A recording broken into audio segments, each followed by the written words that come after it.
Welcome everyone to this new episode of Let's Talk AI. I'm super happy to be here today with Maria Vechtomova. Maria, how are you doing? Good. I'm doing really good.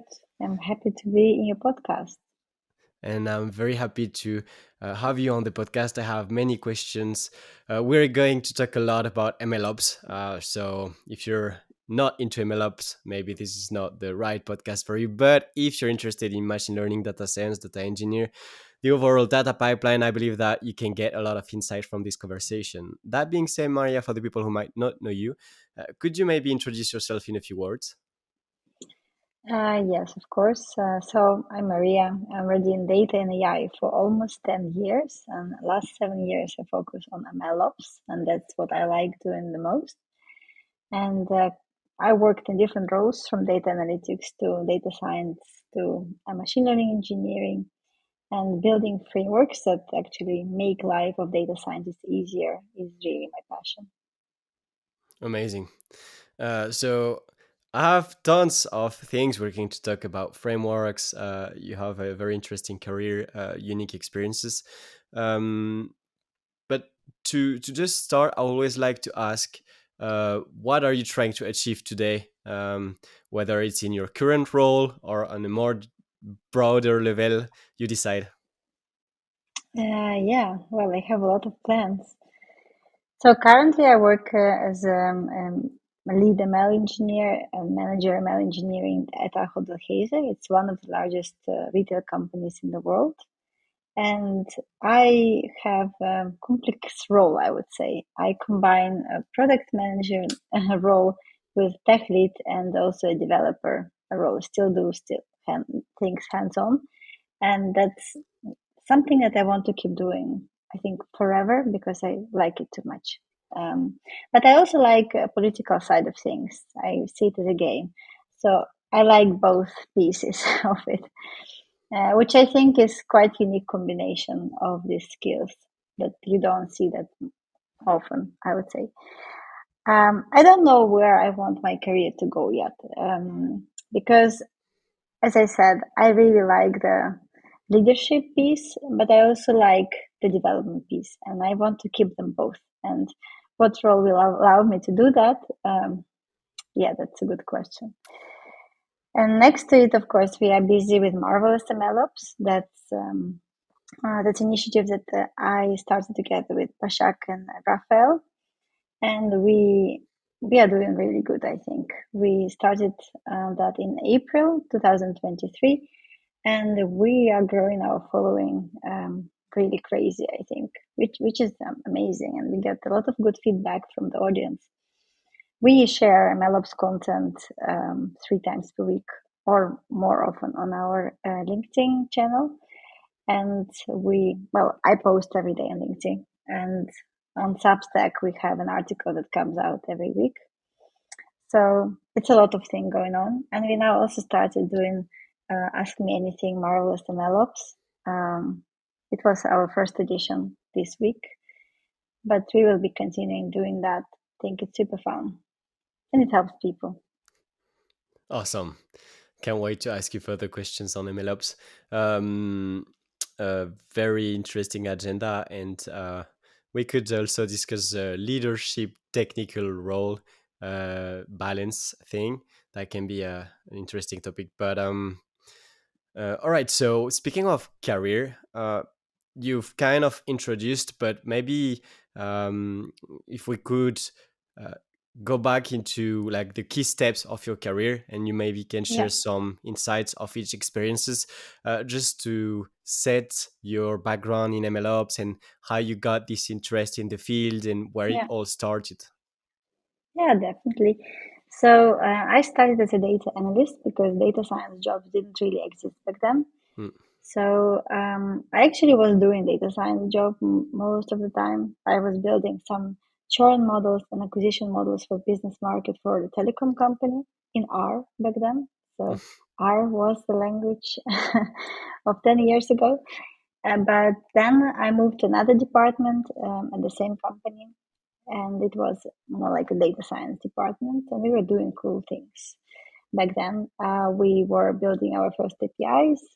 for fraud detection on the websites. When people want to buy a mobile subscription, they can get a phone with it as well.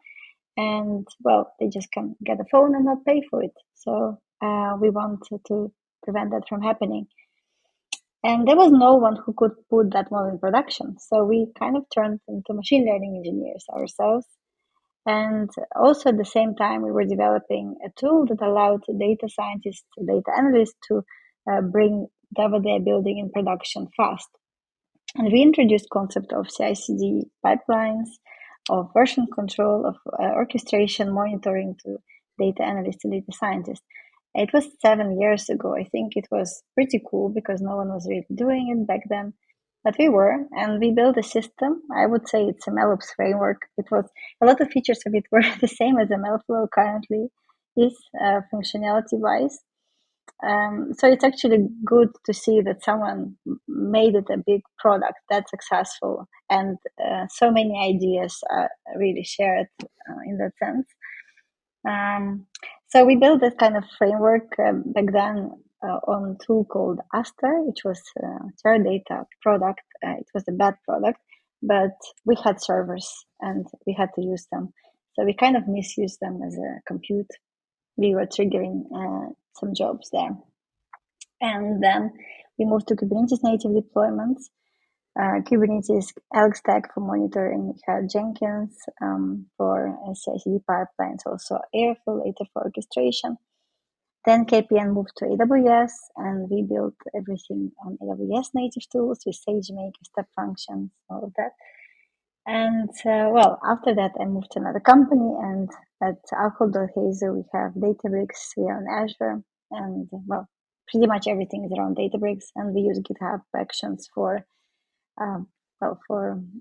CI/CD pipelines.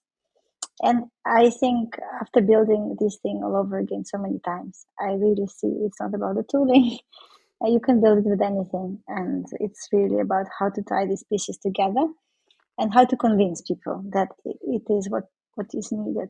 And I think that's the most challenging part. And that's why I really believe MLOps is more about organizational changes rather than tooling problems. Yeah. Amazing. I will just directly dive into what you just shared, but the cultural aspect of MLOps, Yeah. because generally we won't see a return on investments right away. It takes time to set up, but then it is exponential. And you mentioned that it requires convince people. Could you maybe elaborate on this aspect of like if you had to sell, because I believe this is a very important thing, but like we need to sell Yeah. MLOps, like the value. So what would be your pitch to basically selling Yeah. it to anyone I'm in kind of any a organization? salesperson. I'm kind of a salesperson in that sense, I guess. Well, it depends where you are at the moment. So it can be that you already have something going on with data science and it is painful. And then there are people interested in you building something for them to reduce the pain. And that's what happened also with Ahold Hazer. We had DevOps engineers that had permissions to deploy things in production. We had data scientists with zero permissions. And they were sending emails with zip files and all of that to DevOps engineers. And then they were running it in different environments. Errors appear, they would send it back via email again. I've never seen such things before that someone was working that way, but it's not unique actually. It is coming from historical difference between those departments. IT is a separate thing and business is a separate thing, and analytics and data science historically belong to the business. So, and that's where the difference is coming from. So I can imagine many companies struggle with it. But yeah, indeed, how do you, say how much is it worth to get rid of this problem? It's kind of a technical debt situation, really. Technical debt is something everyone has, and it costs everyone a lot of money, but no one knows how much exactly. So what you could do, you could take a project that everyone cares about anyways, and you just build it in the way that is reusable and that other projects may benefit from at a later stage.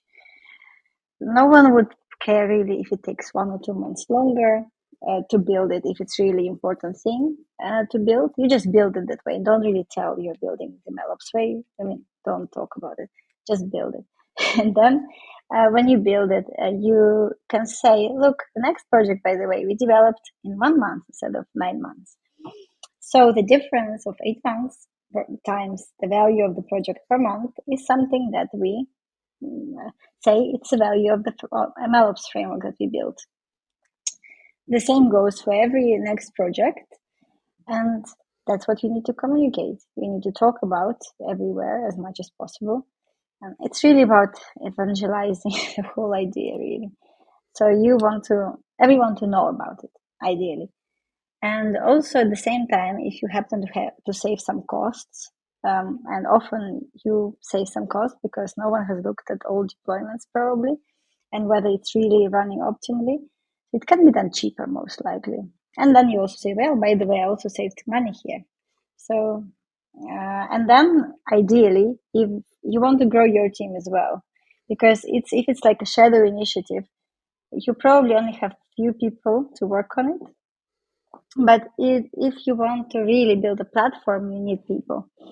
And that's, I think, the hardest piece here. How do you get people? Well, then every other time someone comes to you and asks for features, you say, look, sorry, we don't have people and we can't build it for you. But if you get us budget, then maybe. So, yeah, it's constant political struggle, to be honest, Mm, those things. I see. I see. But I guess once you've iterated a few times and you have more people, more budget, and people trust Yeah, you, and you keep reducing cost and optimizing and so on, then I believe that this is a very utopic scenario in a company, but yeah. it can be very interesting. Um, so that's very interesting, like putting specific metrics in terms of time saved, cost reduced, Mm-hmm. or maybe profitability. For one to start building MLOps in the company, or maybe if there are companies that are very more advanced and we need to push it further. Um, Mm-hmm. we speak about MLOps maturity, and so I wanted to ask you about how do you measure the state of the MLOps maturity of a company, and how would you go about measuring it so that you kind of know if you have to start from scratch, and how do you position it yourself depending on the maturity of the company, and like how would you prioritize things? This is a broad question, but mainly the principal question is how do you assess the maturity of the MLOps in the first place? Yeah. So that's actually something that we did at Haze as well when we started. Haze has 19 brands uh, all over the world, and everyone has different level of maturity. I mean, we could see it from the way how things were deployed and what kind of tools they were using. But you need to quantify that indeed to also justify that some changes are needed. And we created a MLOps maturity assessment that we went through all the brands and we filled in per project the questionnaire. And we could see what kind of pieces in the maturity assessment, like monitoring aspects of traceability, reproducibility aspect, code quality. So what is lacking structurally and what we need to change. And we saw that some brands were actually doing quite well and some not so well. And the ones that were not doing so well, those are the brands we could help the most. And that's where we got started. Of course, Google and Microsoft have their own MLOps maturity assessments, or I guess MLOps maturity definitions, but those are really on very high level. So it doesn't give you actionable insights of what you need to change to make it better. And that's why we thought about it in a different way to make it actionable and to see where we should put our effort. Hmm. All right.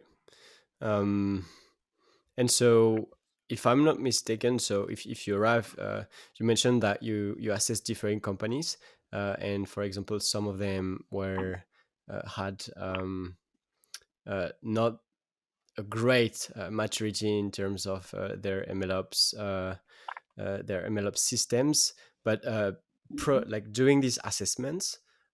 So you mentioned a few, but could you maybe elaborate on like how do you assess like maybe high level, but how how your way of assessing differed from what we can hear from Microsoft or AWS in Mhm. terms of definition?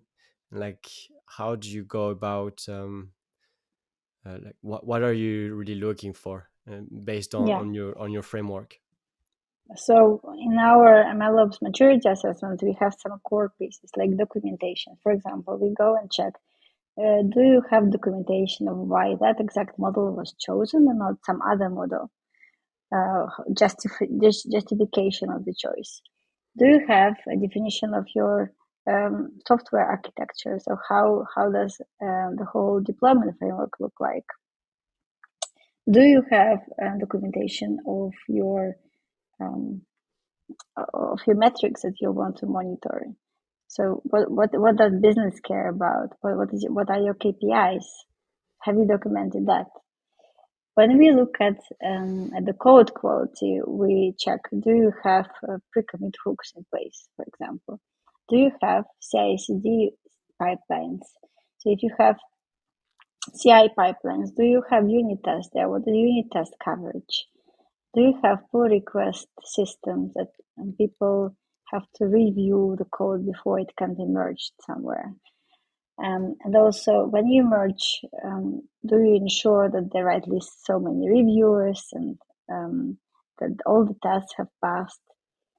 So those things. These are just examples, but there are 60 questions like that that you go step by step and evaluate, and also about monitoring and Mm-hmm. all of those things. Hmm. So you mentioned that some companies are doing very good. So I'm not going Mhm. to spend too much time asking. I mean, it could be interesting, but I wanted to ask from your experience, what are like the main gaps between what a company should have and what the company that tends to have not a great MLOps maturity, like where are they mainly failing? So you mentioned like lacking of documentation, CI/CD, Mhm. like having this review, passing the tests. But like, are there like, do you have more in mind that you could share where most of the people are failing on those aspects? Yeah, monitoring. I think monitoring is one of the hardest pieces in ML, but it is crucial. So typically, well, there are multiple retraining strategies that you can think about. You could just retrain every week, every month, or well, whatever you have decided. But is it really optimal for your business? And then you could think about more triggering deployment and triggering retraining only when it's needed. So Mm, there are some metrics that you can check on your model drift. I think NanyML has actually a nice open source package that allows you to do this kind of assessment of your error on your predictions, even without knowing ground truth. And it is a very powerful tool that actually allows you to see that something is off. You don't know yet exactly what. You could look at some data drifts metrics maybe to see where that is coming from. mm, But at least it gives you some idea when you need to retrain. mhm, Because retraining might be expensive. It can be very cheap for some models, then you probably don't care that much. But for some, it is very expensive, and then you need to have this kind of processes in place. mhm, But also in general monitoring. Of course, there are software application type of monitoring that you need for ML systems. So, for mm, example, if you have deployed an API, you want to monitor the health of your API, how many requests have been sent to the API, what is the latency, and also what errors is it returning and how often. So those things, the very typical things for standard API deployment. But also you want to know the feedback loop. So for example, you have a cross-sell model deployed on the website for food retailer like Actionable, it would be that you are on the checkout page and you have some products in the basket and you get some recommendations based on the products in the basket. And you actually would like to know, ideally, real time, what customer added to the basket from the recommendations, if anything. And you would like to use that for instant feedback loop to see what are the metrics on this data. Hmm. Well, you would like to do it real time, but sometimes it's not possible. You only have the data a day later, or sometimes even you have to wait even longer. But even in those scenarios, you want to have some kind of evaluation running to see how your model is doing. Hmm. So typically what I see that offline evaluation metrics is done by everyone. So before you deploy your model, you actually check how model is performing based on historical data. That's Hmm. what everyone does. But doing it on actually new data, that's something that is lacking in many, many companies. But it is also very important. Mm, Yeah. I see. I see. So one word, observability, and then you gave more insights on different applications. And this example, I believe, showcase very well what you're sharing. And like having this continuous is my model, right? I know that at this point in time, my model performed like that based on historical data, but now what's going on live, like is this really Yes. useful, or maybe my historical data was at a specific time where my clients were different and maybe Mm-hmm. now it's a different pattern, so I might need to Yeah. retrain the model, and I can only know that if I uh, or either get new historical data and Mm-hmm. retrain it. But like you said, the ideal thing is getting this data live and being able to watch the model. So I kind of paraphrase just to remember Yeah. for me later and learn. So now let's say that we've assessed the company. Mm-hmm. We know that they're not the best at MLOps.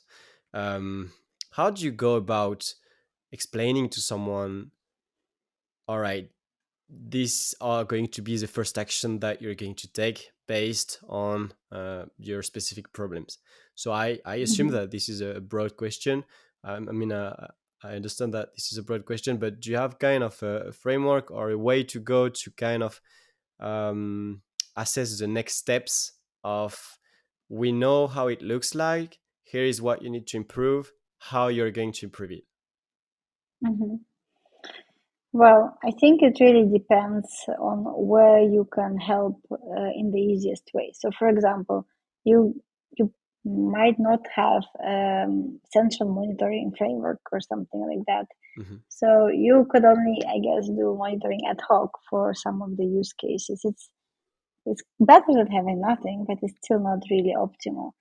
But what you need to do, I think, is look for structural solutions that you can have.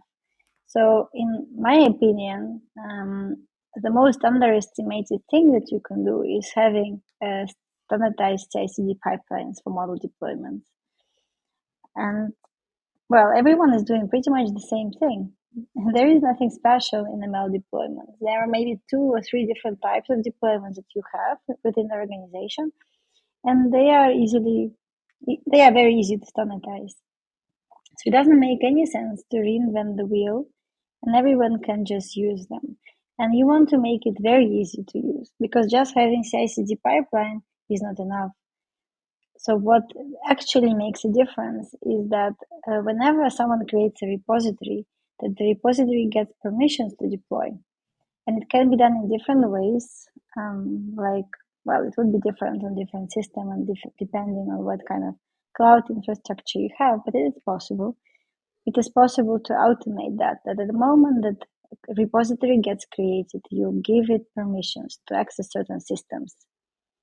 And if you have that as a workflow that data scientists can trigger, if they belong to certain teams, for example, Mm-hmm. if they're allowed to do according to your policies, Mm-hmm. then you can actually make it happen. That actually, from nothing to deployment, you can go of main.py even, or it doesn't matter what, like anything Mm-hmm. on whatever system you like. You want it to make possible within a couple of minutes, Mm. because usually this process takes weeks. It can be very annoying because you need to have some service user, or well, depending on system again that you are in, so EOM permissions or some federated credentials, or Mm-hmm. it really a lot of those things are typically in hands of someone else, of some Mm-hmm. other teams. And it's about finding a way to work with those teams to make this process simple. And it's not always easy. It's about people again, not about technology mostly. But if you achieve that, you will be very far with it. Hmm.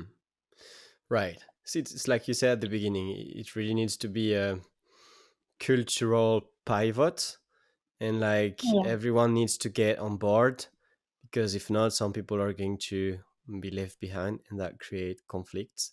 Um, what are the main challenges? So we've discussed a little bit before, like how can you sell MLOps to other Mhm. teams and to executives, but what are like the main challenges that you face, or that you have faced, or that you have seen people face through time, trying to enhance MLOps and to develop MLOps?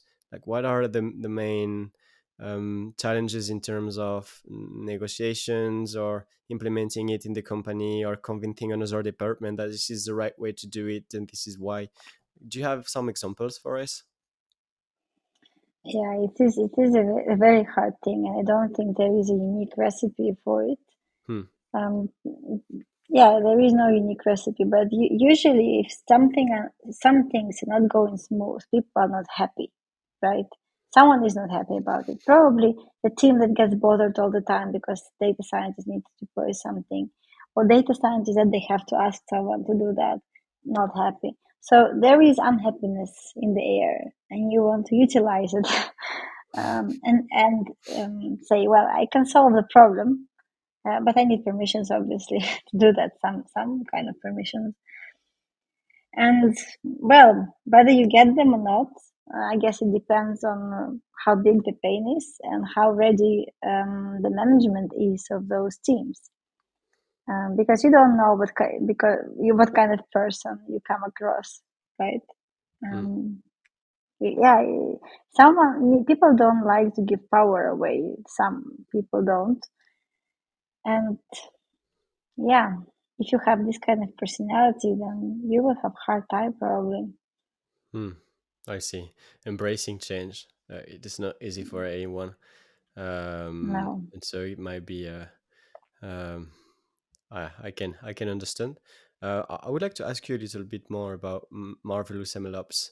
I would like to go a little bit deeper. So you mentioned a little bit at the beginning, but like what values does it brings? What are you doing? Um, and and maybe I'll ask you afterward, like your public speaking experience on Yeah. MLOps, and the work that you've been doing, sharing content and so on. But can you share a bit more about Marvelous MLOps and what Yes, it of course. brings? And So I started this initiative with my colleague Bashak, and well, we are both fan of Marvel and the MLOps, and we asked ChatGPT to come up with a name. So that's how our name got originated. I think it's a very cool name, and we also have Marvel themed logo. I think also pretty cool. mm, So the reason why we wanted to start with that is because we already collected so much knowledge that we wanted to share with people. And we were doing already via going to conferences, but of course it's a limited reach that you get with it. And we wanted to start a blog from Ahold Delhaize, but there are, if you do that officially from a company, that someone needs to actually look at what you publish to make sure that no secret information, anything is in there. So they don't have people to check it with the frequency we want to publish. So they just allowed us to publish from our own names, and that's, I guess, how it got started, really. And we started this by publishing once per week on our Medium channel, and we also were writing about it on our LinkedIn, that we wrote another article. But of course, you don't get that much impressions from doing that. So and kind of we brought we came to up to a more strategic approach to our content creation.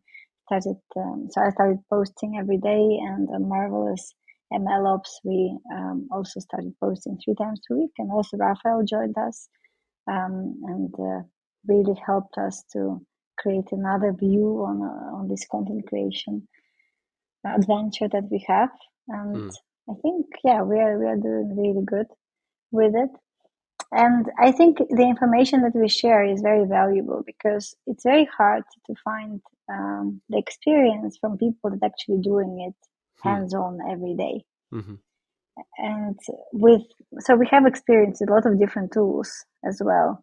So basically, we have infinite source of knowledge, because new tools appear every day.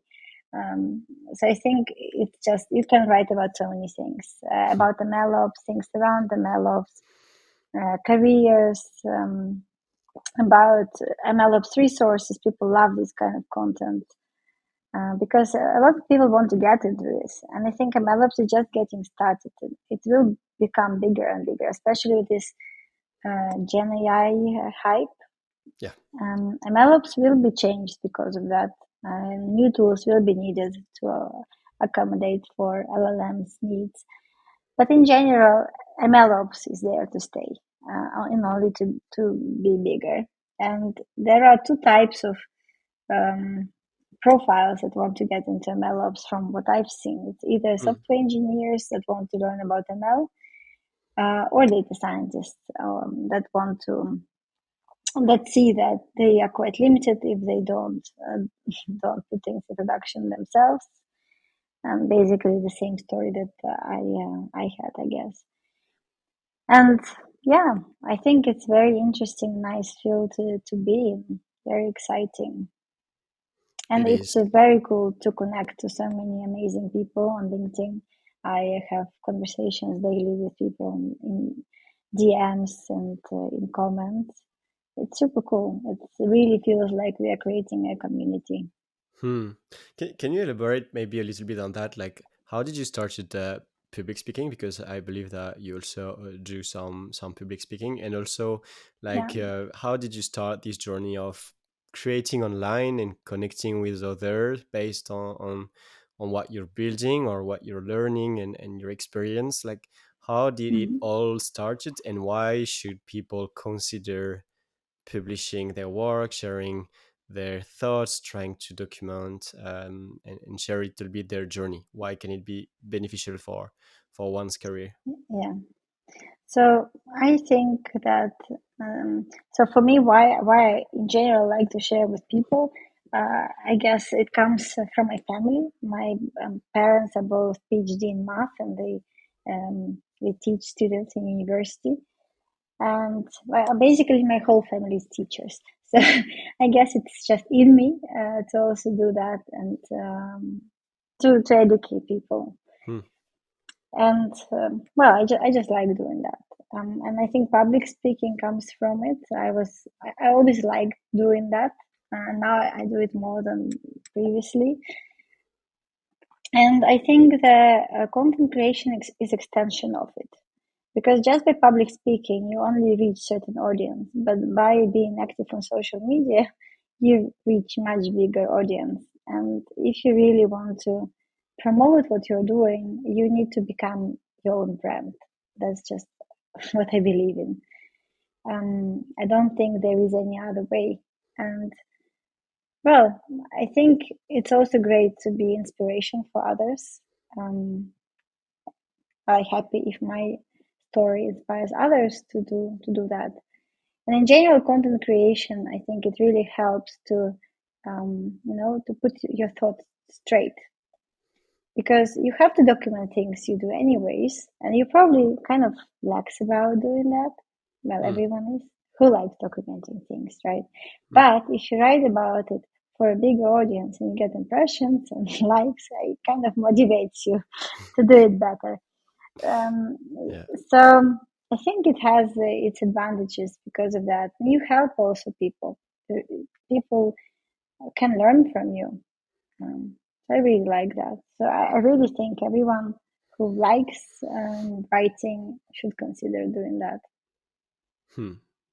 That's amazing how not only the code can be open sourced, but like the vision, the ideas, and it's amazing to see.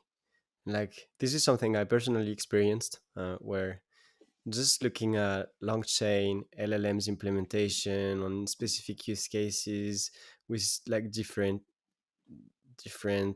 scale.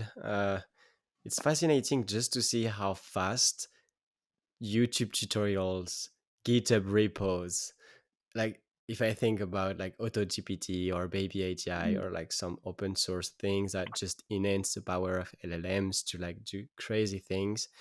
It's crazy how all of these is open source. And like Llama Yeah. 2 is open source, and like I really like this idea of I believe this is one of the most powerful thing in tech right now. It's like the open source thing, and Mm-hmm. like this all like sharing, and like this idea of sharing, and like it never stops. And Mm-hmm. it's fascinating, and the people who share the most and the best quality of things are the one like that gets very rewarded also. So that's fair in that way. I believe that there are some counter arguments on that, but I believe that in general, people who shares a lot are very rewarded. um, do you want to add something about that open source and sharing? I mean, it's a bit what you said before, but maybe if you want to add Yeah. something else. No, but I think in general, if you look at LinkedIn, specifically the topic that we are writing about, the MLOps, there is not so much content about it. Yeah. And sometimes you come across content which is, to be honest, not very not very good and not very correct in some cases. And it kind of upsets me, so and motivates me at the same time.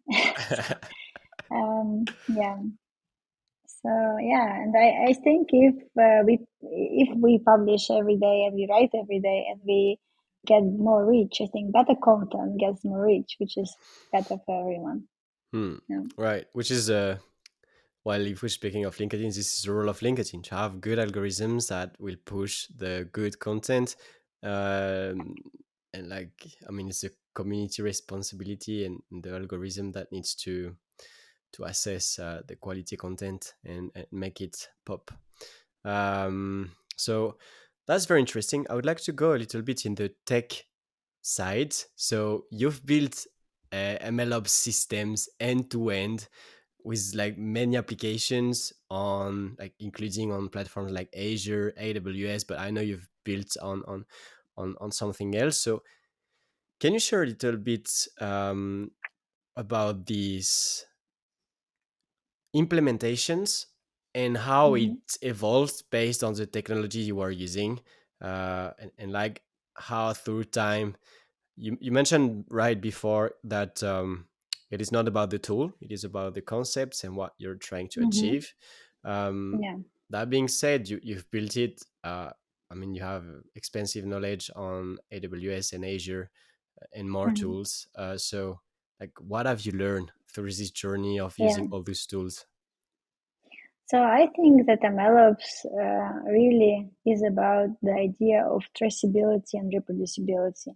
You want to, for any model deployment, any model run, you want to know what code was responsible for it. You want to know what um, model artifact was responsible for that deployment, what infrastructure and what data was responsible for that.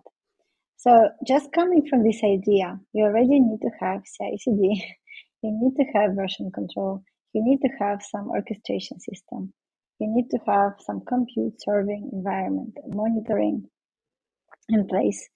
You want to do rollbacks as fast as possible. And all of these tools you just need to make it possible. And I think MLOps, it has to do a lot with site availability engineering. I think it gets compared a lot. I haven't written about that, but I'm planning to in my next post. So I think it just comes to testing different scenarios and being ready for everything. And that's what most of the systems are not really built for at the moment. So I think it's on the first side should be self-serve systems that make it really easy for data scientists to interact with. But on the other side, it also must be reliable and easy to roll back. And if you have models that have high requirements, then you need to also be able to work with those. So it's really just about that. And you can build that with different tools. It doesn't matter that much what tools you have. And typically, I guess, if you look for large corporate organizations, they already have all those tools in place because you have teams with software engineers, you have teams with data engineers. So they have all these tools, and there is no sense to just buy a very specific tool just for ML. Mm-hmm. And all those tools can be adopted. But if you are a startup, well, then I would really suggest to go for cloud native tools because you don't have teams, first of all, to support all of that. If you want to just have Airflow, MLflow, all of that deployed by yourself, you will have hard time just by maintaining it all. And you don't have people. So just for that reason, as a startup, I would totally not go for all self-hosted solutions. I would rather go for cloud-native solutions. And on AWS, for example, you have SageMaker, you have managed Airflow. You can go so far with this. Grafana. I mean, you can go so far with this. And yeah, and if you're in large organization and you're like on private cloud, or maybe you already have a big Kubernetes team or something, well, I mean, that's amazing. Why do you need something else? Right. You've played with Azure tools, AWS tools. I don't know if you've had some experience with Google Clerk, No. Google tools, but based on all the one that you've used, if you mentioned like a startup is they don't have any technology yet, but they are working and they want to put in the center of the company MLOps frameworks. Do you have some key tools that you've kind of expressed that those are very efficient and they made your life easier, basically? Like, do you have Yeah, specific names? I know people tends to don't like these kind of questions, but I'm I always know. super curious. Like, I know the I concept know. of it's not about the tool, it's what you're trying to I achieve, know. but I'm asking it anyway. Yeah. So I do like SageMaker. I really do like SageMaker. So currently we're on Azure, and well, Azure ML doesn't come close to to SageMaker. I'm sorry, it really doesn't. So I don't know, if you're on Azure, yeah, if you don't have anything else, probably you have to use Azure ML. But we happen to have Databricks as well, and we have much better experience with Databricks than with Azure ML. I'm not saying that you just should buy Databricks, but if you're on Azure, you'll probably be better off having Databricks than Azure ML, for example. Hmm. That's just from our experience playing with that, and that mainly comes from deploying the system, like networking, all of that. Yeah, it's quite painful. Hmm. Yeah, Databricks is I mean, I'm super impressed about what Yeah, like how they've scaled the overall platform, and like how now you can do anything in Databricks and it's multi-cloud, so you yeah, can like indeed. It's it's pretty cool. very powerful. You can scale it Yeah, anytime you want. Like, you can auto scale the clusters and so on. So a very unique, amazing tool. It's not cheap, but it is It's not it cheap. is quite good. It's quite good. And I think what's also powerful, they have MLflow. I mean, they're creators of MLflow in the end. Yeah. But MLflow Databricks is better than open source MLflow. It has many more features. And now with Unity Catalog as well, that is now general availability, it's also possible to share one ML flow across multiple Mm, workspaces, mm, which makes it much easier. Because if you don't have that, you typically in a large organization, for sure, you have many different Databricks workspaces, each hmm. for each environment typically. Yep. Um, and well, every one of them has a ML flow. And typically what people do is that they train and store in MLflow on acceptance, and then they do the same thing all over again in production. So double costs. That doesn't make much sense to me. So we have some workarounds for that, which I'm not happy about. You could map to another MLflow from another workspace if you have access tokens for that Hmm. other workspace. So you Right. could kind of put that in the secrets and access it anyways. It's kind of ugly and I don't like it, but yeah, it can be a solution. Um, but yeah, I really like that with Unity Catalog at least it makes it really easy. And also, for example, if you want to connect to Power BI, which is everywhere nowadays, right? In Yeah. all corporate organizations for sure, connecting to Power BI from Databricks was painful, but now it also made much easier. And other connections like Synapse, I mean, it's also not so much fun defining these Synapse views. Yeah, Yeah. well, I mean, not per se fan of those toolings, but I kind of have a feeling if I had AWS, I would totally go for SageMaker. If I was in Azure, I probably would consider something else than Azure native tools. On Google Cloud, I can say because I never use Google Cloud, Hmm. but um, Yeah. When I hear about, for example, well, first of all, this is not sponsored by Databricks. no, it's not. Of course, it is not. They don't Like pay me. just like no one is receiving any money from Databricks here. Um, but like you mentioned, like Power BI integration now is so easy. You just go like on Databricks, you have this partner connect thing, and you just select Yeah. the cluster, and it creates automatically the connection, which is awesome.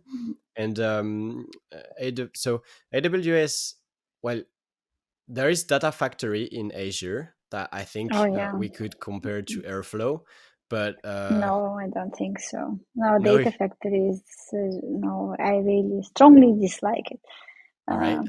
Be- well, because so first of all, you have this definition like it's like a JSON or a YAML specification. It's Uh-huh. pretty much impossible to actually kind of understand how you modify it in the way you need. So you Okay. end up going to the Azure Data Factory, clicking on things around, Hmm. and then generate a new one.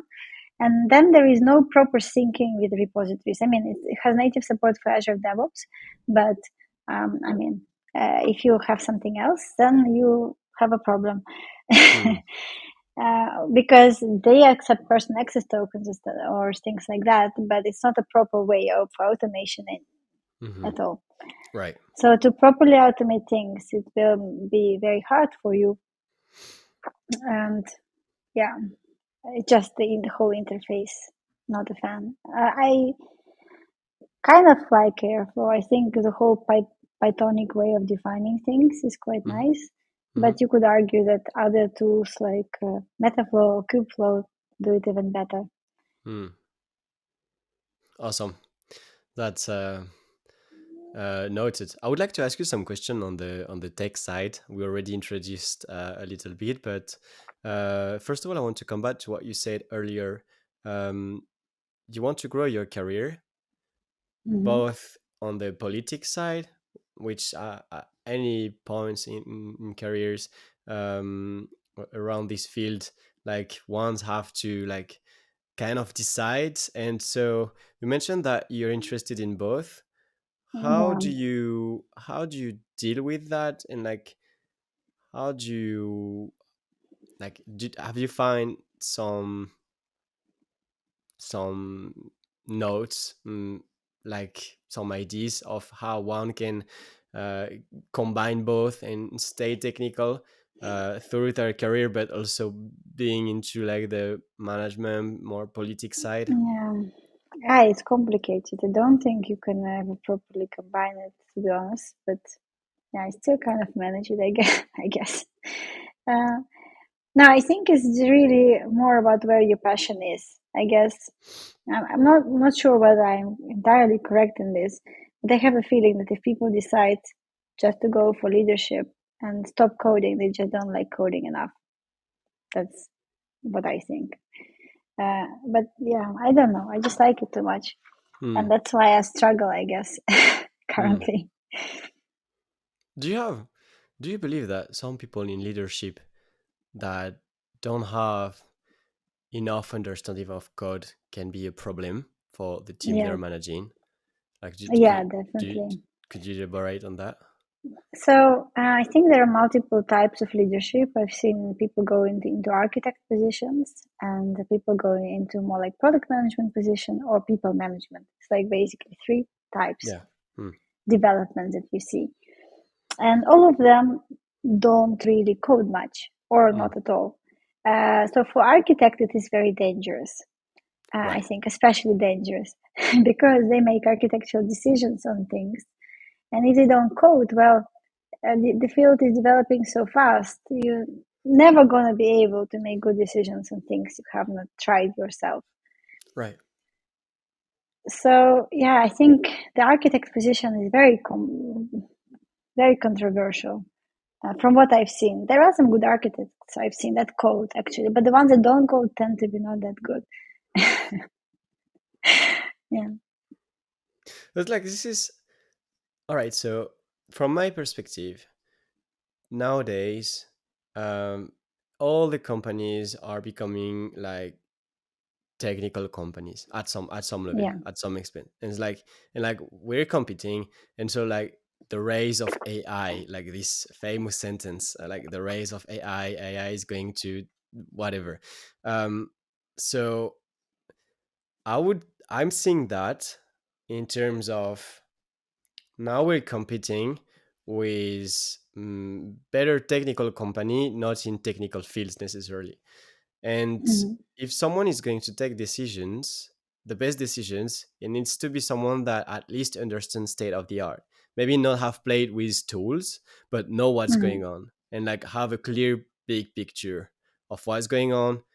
Maybe reading some papers, maybe like playing around, like getting some time out to play around with new things, just to have this vision, because I can't accommodate, I can't understand, and I can see how can someone do this without like reading any paper, understanding the state of the art, and like Yeah. be successful. Or at least it's a very it's very Yeah. impressive. But I don't know, like maybe this is just me, and I'm not saying that anyone needs to be technical, but I believe that for those roles, taking Mm-hmm. in I leadership, agree. and I would also add that from my perspective, if I'm in a leadership position, uh, Mm-hmm. like as an architect or something like similar, I would need to get some time to just play with the new things. Like right now, I would Yeah. say LLMs and so on. Mm-hmm. Um, but that's just my opinion. What do you think?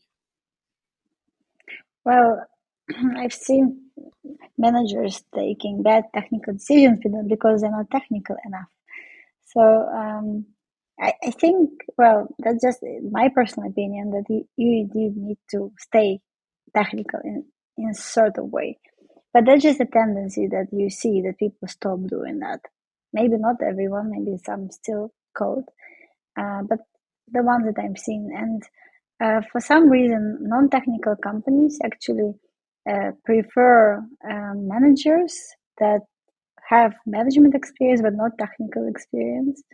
because they think they can manage better, but I don't agree with this. Mm, I think technical experience counts better because you also need to, stand for your team in the end. And right. often it goes into talking to other technical teams.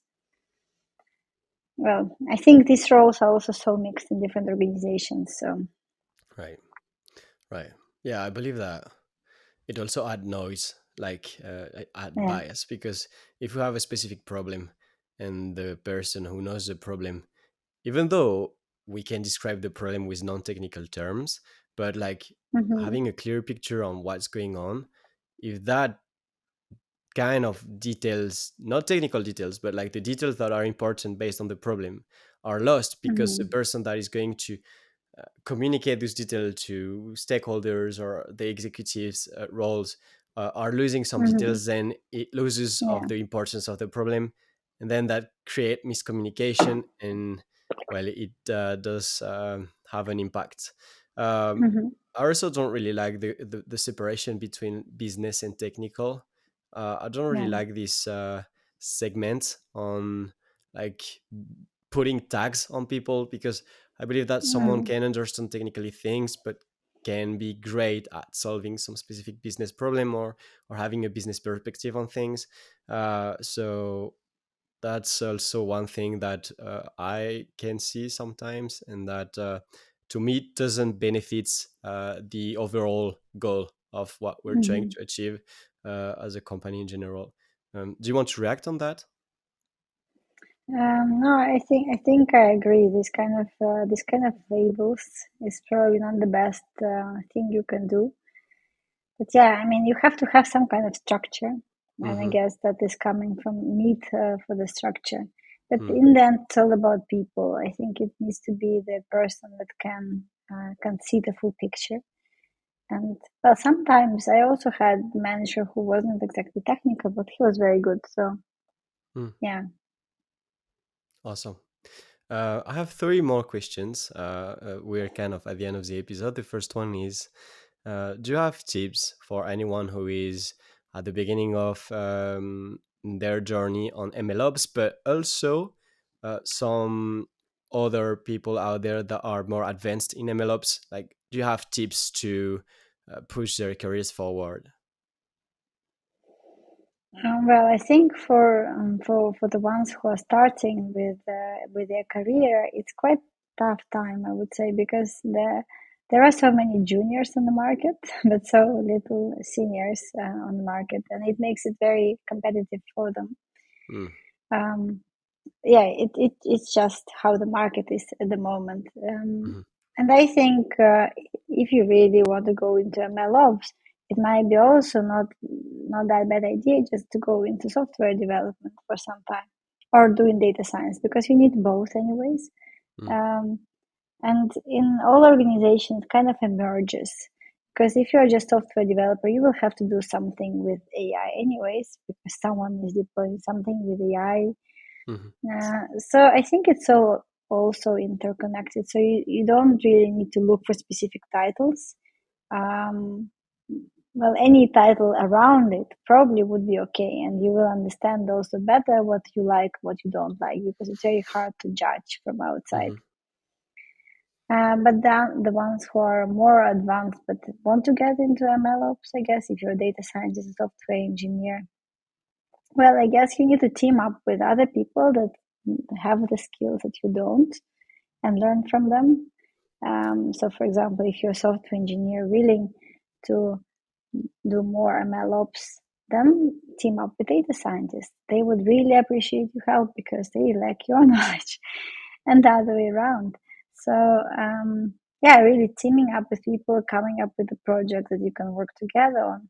That would be the best you could learn. That's actually how I learned as well. We had awesome software engineers in the telecom company KPN I worked for, and that's how I learned to deploy APIs and all of that. So yeah, really team up with other people that will help you. right, that's awesome, and I like the fact that you mentioned like trying to combine specific roles, like maybe data science with Hmm. some software engineer skills, or data science data engineer software engineer, and so on. My second question is, where can people know more about all the work that you guys are doing and that you do also with your personal account? Like, Hmm. where should people look at? Yeah, so we have on our personal accounts, indeed, we share things daily. We have our LinkedIn of Marvelous MLOps where we post things 3 times per week or sometimes more. And we have Substack where we publish our articles. It's also a Medium, but well, Substack is kind of a bit more active for us at the moment. So whatever you prefer. We also just launched our YouTube channel. We had this Ask Me Anything session that we put on YouTube, and I will continue doing so for the next sessions as well. So if you have any questions, it really doesn't matter how junior or senior you are, any question, technical, career, you are welcome to come up in those sessions and ask us the question, and we'll answer them for you. Amazing. Last question, and I want to thank you again for coming on the show. I had an amazing time, learned a lot. Maria, would you have a message for the List OK community? It can be a personal message, it can be professional, career related, or not. You decide. Mm-hmm. Yeah, well, I think everyone in this field is struggling with imposter syndrome. That it's there is so much to learn, but the thing is, no one really knows everything. So just you're okay.